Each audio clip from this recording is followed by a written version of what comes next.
Hello friends, welcome to Rakul teachers. आज हम लोग हाई स्कूल एसएसटी अर्थात सामाजिक विज्ञान के अंतर्गत ज्योग्राफी पार्ट को हम समझने का प्रयास करेंगे। क्योंकि इसके पहले हम लोगों ने इतिहास पार्ट से संबंधित जितने भी महत्वपूर्ण क्वेश्चन हो सकते थे, जो बोर्ड परीक्षा 2024 के दृष्टिकोण से बहुत ही महत्वपूर्ण थे, उन पर हम लोगों ने समग्र अध्ययन कर लिया है। तो इस पार्ट में हम लोग ज्योग्राफी को समझने का प्रयास करेंगे। इसके बाद हम क्रमिक रूप से इकोनॉमिक्स और सिविक्स का भी अध्ययन करेंगे। और इस पार्ट में हमने आपके लिए चुनकर खूब अनुसंधान करके हमने आपके लिए क्वेश्चन जो 2024 बोर्ड परीक्षा में पूछे जाएंगे उस पर हम लोग आज चर्चा करने वाले हैं। इसमें आपको हम बता देना चाहते हैं, हमने इसको एमसीक्यू मल्टीपल चॉइस क्वेश्चन को हमने लिया है और इसमें हम उस क्वेश्चन की व्याख्या करेंगे। व्याख्या से आपको लघु उत्तरीय क्वेश्चन और दीर्घ उत्तरीय क्वेश्चन को लिखने में सहायता मिलेगी। हमने उन क्वेश्चनों को भी इसमें समाहित कर लिया है कि जिससे आपको इस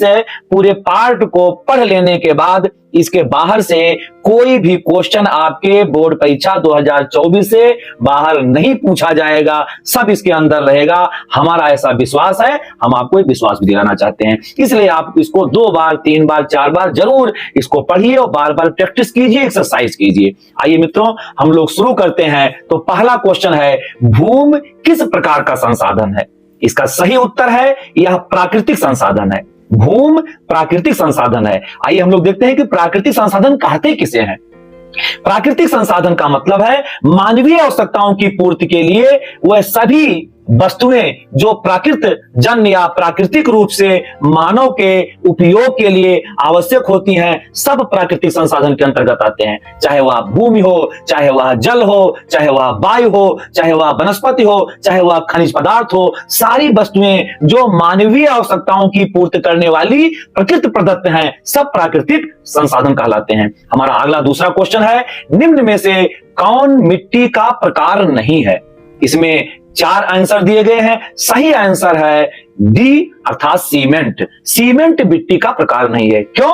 मिट्टी के कुल 7 प्रकार होते हैं, जिसमें जलोढ़ मिट्टी, पर्वतीय मिट्टी, काली मिट्टी, लाल आंवली पीली मिट्टी, मरुस्थलीय मिट्टी, लैटराइट मिट्टी और वन मृदा। ये 4 प्रकार, इस 4 में सीमेंट उत्तर सही है। पर हमने आपको इसी बहाने इस क्वेश्चन के अंतर्गत हमने आपको लघु उत्तरीय क्वेश्चन का आंसर भी दे दिया कि मिट्टी के कुल 7 प्रकार होते हैं। 7 प्रकार का हमने आपको नाम बता दिया। इससे आपको लघु उत्तरीय क्वेश्चन हल करने में सुविधा मिलेगी। हमारा अगला क्वेश्चन है, निम्न में से कौन अजैव संसाधन है?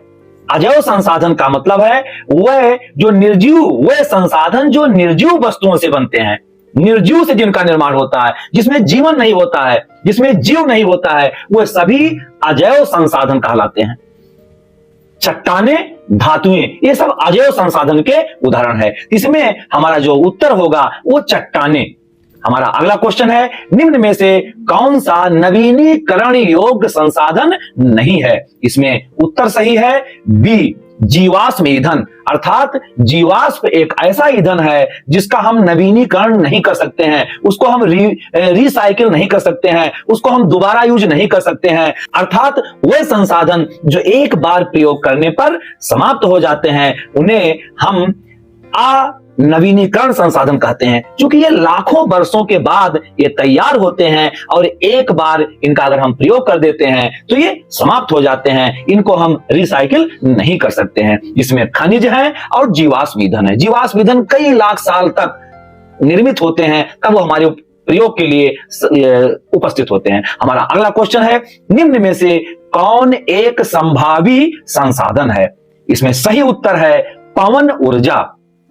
संभावी संसाधन किसी प्रदेश में विद्यमान वह संसाधन जिनकी अभी तक पूर्ण रूप से उनका प्रयोग हम नहीं कर पाए हैं, पर उनके विकास की अपार संभावनाएं हैं, उनके यूज के लिए अपार संभावनाएं हैं, पर उसका अभी हम लोगों ने तकनीकी कारणों से, अर्थात हमारे पास वह तकनीक अपने उपलब्ध नहीं हो पाई है उसका हम पूर्ण रूप से प्रयोग कर सके। तो ऐसे संसाधन जिनका हम थोड़ा बहुत प्रयोग कर रहे हैं पर भविष्य में अपार संभावनाएं बनी हुई हैं, इस प्रकार के संसाधन को हम संभावी संसाधन कहते हैं। संभावी मतलब संभावना आधारित संसाधन।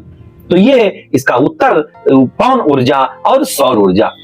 हमारा अगला क्वेश्चन है, पंजाब में भूमि निम्नीकरण का निम्न में से प्रमुख कारण क्या है? इसमें सही उत्तर है अति पशुचारण, अर्थात अधिक पशुचारण से पंजाब में भूमि का कटाव बहुत तेजी से होता है। हमारा अगला क्वेश्चन है, निम्न में से कौन सा व्यक्तिगत संसाधन नहीं है? इसमें सही उत्तर है खनिज संसाधन, क्योंकि व्यक्तिगत संसाधन हम उन संसाधनों को कहते हैं जिस पर मनुष्य का, जिस पर व्यक्ति का अपना स्वामित्व होता है, अपना अधिकार होता है, उसको हम व्यक्तिगत संसाधन कहते हैं। जैसे भूमि, चारागाह, मकान, ये सभी संसाधन व्यक्तिगत संसाधन है।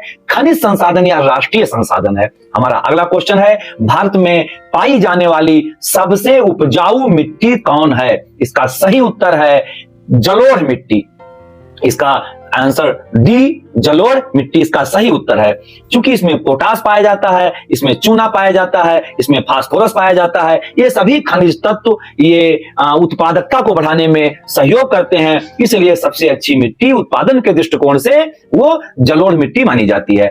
हमारा अगला क्वेश्चन है, निम्न में से किसकी अधिक मात्रा जलोढ़ मिट्टी में पाई जाती है? तो जलोढ़ मिट्टी में फास्फोरस, चूना, पोटास, इन खनिज तत्वों की अधिक मात्रा पाई जाती है, इसीलिए अर्थात इन सभी, इसमें जो आंसर दिया गया है डी, निम्न में सभी, इन तीनों चीजों की अधिक मात्रा पाई जाने के कारण यह बहुत ही उपजाऊ मिट्टी होती है। हमारा अगला क्वेश्चन है, जलोढ़ मिट्टी कहां पाई जाती है? तो जलोढ़ मिट्टी को हम काप मिट्टी कहते हैं, कछारी मिट्टी कहते हैं। यह उत्तर भारत के दो आब अर्थात दो नदियों के मध्य स्थित क्षेत्र को हम दो आब कहते हैं। तो ये उत्तर भारत के तमाम नदियों के मध्य अर्थात उत्तर भारत में लगभग 40% मैदानी भागों पर जलोढ़ मिट्टी पाई जाती है, जो बहुत ही उपजाऊ होती है। इसलिए उत्तर भारत में सभी प्रकार की फसलें उगाई जाती हैं और उत्पादन अच्छा होता है। हमारा अगला क्वेश्चन है, काली मिट्टी किस राज्य में पाई जाती है? तो काली मिट्टी, इसमें डी आंसर सही है, गुजरात में पाई जाती है। काली मिट्टी को हम रेगुर मिट्टी भी कहते हैं। यह ज्वालामुखी के लावा युक्त चट्टानों से, पदार्थों से निर्मित मिट्टी होती है, जो लगभग 5.1 लाख वर्ग किलोमीटर क्षेत्र पर फैली हुई है। यह महाराष्ट्र, मालवा, गुजरात आदि क्षेत्रों पर इसका विस्तार है। हमारा अगला क्वेश्चन है, लाल पीली मिट्टी कहां पाई जाती है? तो इसका सही उत्तर है दक्कन के पठार में। हमारा अगला क्वेश्चन है, पर्वतों पर मृदा अपरदन का साधन क्या है? वास्तव में जो पर्वत होते हैं, पहाड़ होते हैं, वहां पर जो मृदा अपरदन अर्थात मिट्टी के कटाव का जो साधन है वह हिमनद अर्थात बर्फ वाली नदियां होती हैं। ये तेजी से पर्वतों का कटाव करती हैं। इसका सही उत्तर है सी, हिमनद। हमारा अगला क्वेश्चन है, कपास की खेती के लिए कौन सी मिट्टी उत्तम होती है? इसमें सही उत्तर है काली मिट्टी। काली मिट्टी को कपासी मिट्टी के नाम से भी जाना जाता है, क्योंकि इसमें लौहांश की मात्रा सर्वाधिक पाई जाती है, इसमें फास्फोरस की मात्रा पाई जाती है, इसमें चूना की मात्रा पाई जाती है, इसमें मैग्नीशियम की मात्रा पाई जाती है, इसलिए काली मिट्टी को कपासी मिट्टी के नाम से भी जाना जाता है। हमारा अगला क्वेश्चन है, चाय की खेती के लिए कौन सी मिट्टी उत्तम होती है? इसका सही आंसर है सी, लैटराइट मिट्टी। अर्थात लैटराइट मिट्टी में चाय का उत्पादन सर्वाधिक होता है। लैटराइट मिट्टी ये लाल और पीले रंग की होती है। इसमें भी लौहांश तत्व अर्थात आयरन ऑक्साइड की मात्रा सर्वाधिक पाई जाती है, एल्युमिनियम की मात्रा पाई जाती है। यह असम और केरल के विशाल भूभाग पर अर्थात 8 लाख वर्ग किलोमीटर क्षेत्र पर ये लैटराइट मिट्टी फैली हुई है, इसलिए सबसे अधिक चाय की खेती असम और केरल में ही होती है। हमारा अगला क्वेश्चन है, सीढ़ीदार खेती किस राज्य में की जाती है?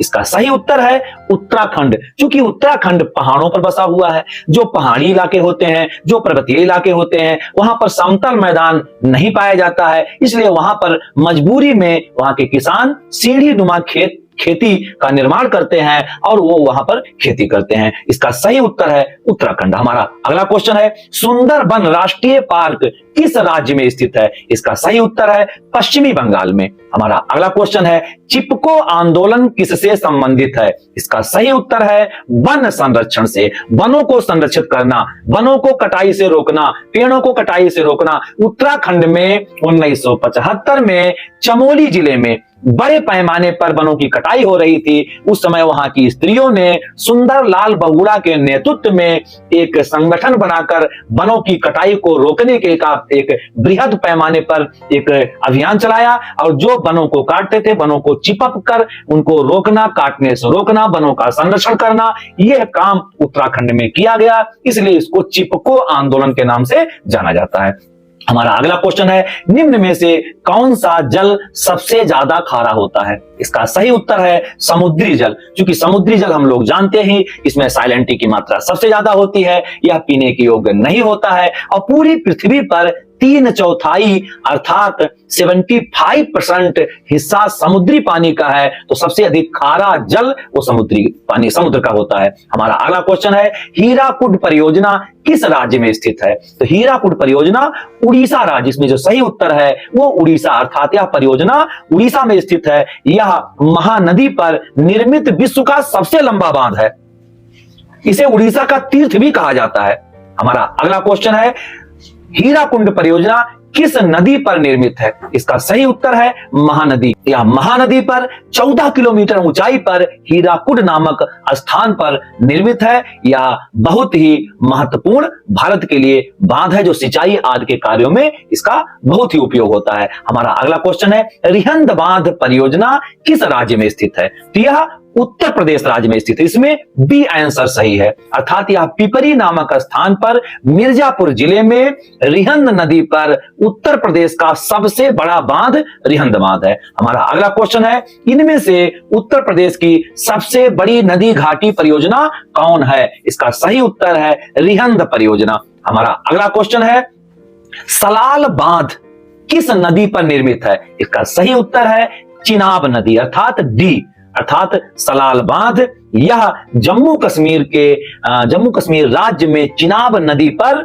स्थित महत्वपूर्ण बांध है। हमारा अगला क्वेश्चन है, बांधों को क्या कहा जाता है? तो इसमें सही उत्तर है बहुउद्देशीय परियोजनाएं। यह डी आंसर सही है, बहुउद्देशीय नदी घाटी परियोजना के नाम से हम बांधों को जानते हैं। क्यों? क्योंकि बांधों को ढेर सारे उद्देश्य होते हैं। एक बांध बनाने से कई उद्देश्य पूरे होते हैं, जिसमें विद्युत उत्पादन, जिसमें नहरों की सिंचाई, जिसमें घरेलू और औद्योगिक उपयोग के लिए हम नहरों का प्रयोग करते हैं, जिसमें हम बाढ़ नियंत्रण, जिसमें मनोरंजन, नौकायन, मत्स्य पालन, ये सारे योजनाएं, सारे उद्देश्य एक बांध बनाने से पूरे हो जाते हैं। इसलिए इस परियोजना को बहुउद्देशीय नदी घाटी परियोजना के नाम से जाना जाता है। हमारे प्रथम प्रधानमंत्री पंडित जवाहरलाल नेहरू ने इसकी उपयोगिता को देखते हुए नदी घाटी परियोजनाओं को आधुनिक भारत का तीर्थ कहकर संबोधित किया है। हमारा अगला क्वेश्चन है, निम्न में से कौन सी रबी की फसल है? इसमें सही उत्तर है चना, अर्थात काला चना इसमें दिया गया है, ये अर्थात डी ऑप्शन चना। रबी फसल के अंतर्गत कौन कौन सी आती है? चना, गेहूं, जौ, मटर, सरसों, ये रबी फसल के अंतर्गत आते हैं। हमारा अगला क्वेश्चन है, निम्न में से कौन सी रेशेदार फसल है? इसका सही उत्तर है जूट। जूट का सबसे अधिक उत्पादन पश्चिम बंगाल में होता है। हमारा अगला क्वेश्चन है, निम्न में से कौन सी खरीफ की फसल है? इसमें आंसर डी, धान और कपास दोनों, अर्थात धान, कपास, चावल, मक्का, जूट, मूंगफली, सोयाबीन, ज्वार, बाजरा, दालें, ये सभी खरीफ की फसलें आती हैं। ये सब खरीफ के अंतर्गत आते हैं। इसमें जो भी आएगा वो ये खरीफ की फसलों के अंतर्गत ही आते हैं। हमारा अगला क्वेश्चन है, भूदान आंदोलन किसके द्वारा आरंभ किया गया था? इसका सही जवाब है, सही उत्तर है विनोबा भावे जी। विनोबा भावे जी को महात्मा गांधी का आध्यात्मिक उत्तराधिकारी कहा जाता था। ये बहुत ही महत्वपूर्ण स्वतंत्रता संग्राम सेनानी के रूप में इनको माना जाता है। हमारा अगला क्वेश्चन है, निम्न में से कौन सा रेशेदार फसल है? तो कपास भी रेशेदार है और रेशम और जूट भी रेशेदार फसल है, इसलिए इसमें डी आंसर सही है इनमें से सभी। निम्न में से कौन सी रोपण फसल है जिसकी रोपाई होती है? तो इसमें उत्तर है गन्ना, गन्ने की रोपाई होती है। हमारा अगला क्वेश्चन है, कर्तन दहन कृषि, कर्तन दहन कृषि को झूम कृषि के रूप में भी जाना जाता है। तो कर्तन दहन कृषि किस राज्य में पाई जाती है? इसका मतलब हुआ कि झूम कृषि किस राज्य में यह व्यवस्था पाई जाती है? तो उत्तर सही है इसमें मिजोरम। यह असम, मिजोरम, नागालैंड, मेघालय, इन क्षेत्रों में झूमिंग कृषि ज्यादा की जाती है। हमारा अगला क्वेश्चन है, निम्न में से कौन सी फसल मोटे अनाज के अंतर्गत आती है? इसमें सही उत्तर है ज्वार। ज्वार, बाजरा, ये सभी फसल को श्री अन्न कहा जाता है। आज इस आधुनिक काल में मोटे फसल जिसमें फाइबर की मात्रा ज्यादा पाई जाती है उसको हम श्री अन्न के नाम से संबोधित करते हैं। तो उसमें ज्वार है, बाजरा है, ये सारी फसलें, ये सारे फसल वो मोटे अनाज के रूप में माने जाते हैं। हमारा अगला क्वेश्चन है, निम्न में से किस प्रदेश में गेहूं ज्यादा पैदा होता है? इसमें सही उत्तर है उत्तर प्रदेश, डी उत्तर प्रदेश। उत्तर प्रदेश में सबसे ज्यादा गेहूं उत्पादन होता है, पर गेहूं का प्रोडक्शन उत्पादकता प्रति बीघे पंजाब और हरियाणा में गेहूं का उत्पादन ज्यादा होता है, पर चूंकि उत्तर प्रदेश में ज्यादा क्षेत्रफल पर गेहूं की खेती की जाती है इसलिए मात्रात्मक रूप में उत्तर प्रदेश में ज्यादा गेहूं का उत्पादन होता है। हमारा अगला क्वेश्चन है, कौन सी मिट्टी चाय की खेती के लिए सर्वोत्तम होती है? तो इसमें डी आंसर सही है, पर्वतीय मिट्टी। हमारा अगला क्वेश्चन है, भारत में रबड़ का उत्पादन सर्वाधिक किस राज्य में होता है? इसका सही उत्तर है केरल। हमारा अगला क्वेश्चन है, इनमें से कौन सा जूट उत्पादक राज्य है? तो सबसे अधिक जूट का उत्पादन पश्चिम बंगाल में होता है। हमारा अगला क्वेश्चन है, निम्न में से कौन सी फसल मुख्य रूप से जायद फसल के अंतर्गत आती है? जायद फसल जो खरीफ और रबी फसल के अलावा जो तीसरे प्रकार की फसल होती है उसको हम जायद फसल कहते हैं, जो नगदी फसल भी कहते हैं कि तत्काल इसको हम लोग क्रय कर सकते हैं, जिसमें तरबूज, खरबूज, ककड़ी, खीरा, ये सारी चीजें वो जायद फसलों के अंतर्गत आती है। इसमें सही उत्तर है डी तरबूज। हमारा अगला क्वेश्चन है, कोडरमा खान किस धातु से संबंधित है? इसका सही उत्तर है ए अभ्रक से। हमारा अगला क्वेश्चन है, मुंबई हाई किसके लिए प्रसिद्ध है? तो मुंबई हाई पेट्रोलियम के लिए प्रसिद्ध है। हमारा अगला क्वेश्चन है, कोरबा, कोरबा किसके लिए प्रसिद्ध है? तो कोरबा ये कोयले की बहुत ही महत्वपूर्ण खान है जहां पर उत्तम किस्म का कोयला प्राप्त होता है। अगला क्वेश्चन है, हेमेटाइट का संबंध किस खनिज से है? हेमेटाइट का संबंध लौह अयस्क से है, अर्थात उत्तर इसमें ए उत्तर सही है, लौह अयस्क। हेमेटाइट यह उत्तम किस्म का लोहा है, अर्थात इसमें 70% आयरन ऑक्साइड की मात्रा पाई जाती है। सबसे उत्तम किस्म का लोहा को हेमेटाइट से संगित किया जाता है। हमारा अगला क्वेश्चन है, एंथ्रेसाइट का संबंध किस खनिज से है? इसका संबंध कोयला से। यह उत्तम किस्म का कोयले को हम एंथ्रेसाइट कहते हैं। इसमें कार्बन की मात्रा 95% होती है। जिस कोयले में कार्बन की मात्रा जितने अधिक पाई जाती है वह कोयला उतना ही उत्तम किस्म का होता है। अगला क्वेश्चन है, निम्न में से कौन सा आधारभूत खनिज है? तो आधारभूत खनिज के रूप में बी उत्तर सही है, लौह अयस्क। लौह अयस्क को हम आधारभूत खनिज मानते हैं। जो किसी भी देश का जो फंडामेंटल स्ट्रक्चर होता है, आधारभूत संरचना होती है, वो टोटल लौह और इस्पात पर निर्भर करती है। इसलिए आधारभूत खनिजों के अंतर्गत में ये लोहा को सबसे एक नंबर पर रखा जाता है। हमारा अगला क्वेश्चन है, निम्न में से इस्पात बनाने के लिए किस खनिज का प्रयोग किया जाता है? तो इसमें सही उत्तर है सी मैग्नीज, अर्थात मैग्नीज को इस्पात बनाने में प्रयोग किया जाता है। 1 टन इस्पात बनाने में 10 किलो मैग्नीज का पाउडर प्रयोग किया जाता है। इसके अलावा यह पेंट बनाने में, ब्लीचिंग पाउडर बनाने में इस जगह पर मैग्नीज का प्रयोग होता है। हमारा अगला क्वेश्चन है, झरिया किसके लिए प्रसिद्ध है? तो झरिया वास्तव में कोयले के लिए प्रसिद्ध है। यहाँ पर अच्छी किस्म का कोयला और बृहद पैमाने पर पाया जाता है। झरिया वास्तव में झारखंड राज्य के धनबाद जिले में पड़ता है। हमारा अगला क्वेश्चन है, रानीगंज कोयले की खान कहाँ स्थित है? इसका सही उत्तर है पश्चिमी बंगाल में। हमारा अगला क्वेश्चन है, भारत में पवन ऊर्जा का विशाल केंद्र कहाँ स्थित है? इसका उत्तर है तमिलनाडु, अर्थात सी तमिलनाडु। हमारा अगला क्वेश्चन है, निम्न में से कौन सा गैर परंपरागत ऊर्जा का स्रोत है? इसमें हमारा ए उत्तर सही है, सौर ऊर्जा। सौर ऊर्जा, पवन ऊर्जा और ज्वारीय ऊर्जा, भूतापीय ऊर्जा और परमाणु ऊर्जा, ये सभी ऊर्जा गैर परंपरागत ऊर्जा के स्रोत कहलाते हैं। हमारा अगला क्वेश्चन है, इनमें से कौन सा खनिज आधारित उद्योग है? इसमें सही उत्तर है सीमेंट। सीमेंट के उत्पादन में भारत में राजस्थान पहले नंबर पर है। पूरे विश्व में चीन पहले नंबर पर है। और अगला क्वेश्चन है, इनमें से कौन सा नगर भारत की इलेक्ट्रॉनिक राजधानी के रूप में जाना जाता है? इसमें सही उत्तर है बंगलुरु। बंगलुरु को आईटी हब के नाम से भी हम लोग जानते हैं। हमारा अगला क्वेश्चन है, निम्न में से कौन सा पत्तन पूर्वी तट पर स्थित है जो अंतःस्थलीय तथा अधिकतम गहराई का पत्तन है तथा पूर्ण सुरक्षित है? इसमें सही उत्तर है ए विशाखापट्टनम। अर्थात ये हमारा 54वां क्वेश्चन है। पूर्वी तट पर स्थित वो कौन कौन से महत्वपूर्ण पत्तन है? जिसमें कोलकाता है, पारादीप है, चेन्नई है, विशाखापट्टनम है। ये सभी भारत के पूर्वी तट पर स्थित बंदरगाह हैं। आइए देखते हैं पश्चिमी तट पर स्थित कौन कौन से बंदरगाह हैं। कांडला बंदरगाह, मुंबई बंदरगाह, न्यू बंगलोर बंदरगाह और कोचीन बंदरगाह, ये महत्वपूर्ण बंदरगाह हमारे पश्चिमी तट पर स्थित। हमारा अगला क्वेश्चन है, निम्न में से किस वस्तु का निर्यातक भारत नहीं है? इसमें से ए क्वेश्चन सही है, अर्थात उर्वरक का। चाय का भी हम निर्यात करते हैं, कॉफी का भी हम निर्यात करते हैं, तंबाकू का भी निर्यात करते हैं, पर हम उर्वरक को आयात करते हैं अर्थात मंगाते हैं। हमारा अगला क्वेश्चन है, दो राज्यों के बीच वस्तुओं का आदान प्रदान क्या कहलाता है? तो राष्ट्रीय व्यापार, अर्थात एक देश के अंदर होने वाला व्यापार, उसको हम राष्ट्रीय व्यापार कहते हैं। इसमें बी आंसर सही है। हमारा अगला क्वेश्चन है, इनमें से कौन सा परिवहन साधन अति दुर्गम स्थानों के लिए अत्यंत आवश्यक है? इसमें सही उत्तर है वायु परिवहन, अर्थात हम दुर्गम स्थानों पर वायु परिवहन के माध्यम से अति शीघ्र पहुंच सकते हैं। हमारा अगला क्वेश्चन है, भारत में स्थित पश्चिमी रेलवे का मुख्यालय कहां पर है? इसका सही उत्तर है मुंबई। और हमारे पूरे भारतीय रेलवे का जो मुख्यालय है वो नई दिल्ली है। हमारे भारतीय रेलवे को कुल 18 जोन में बांटा गया है।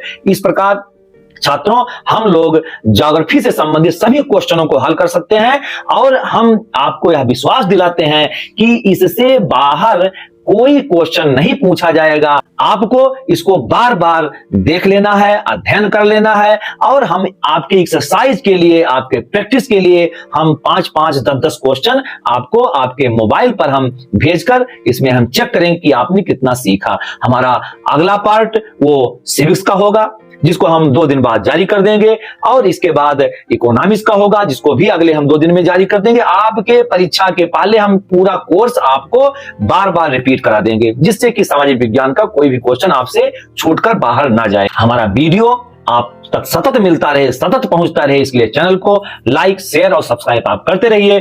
Thank you.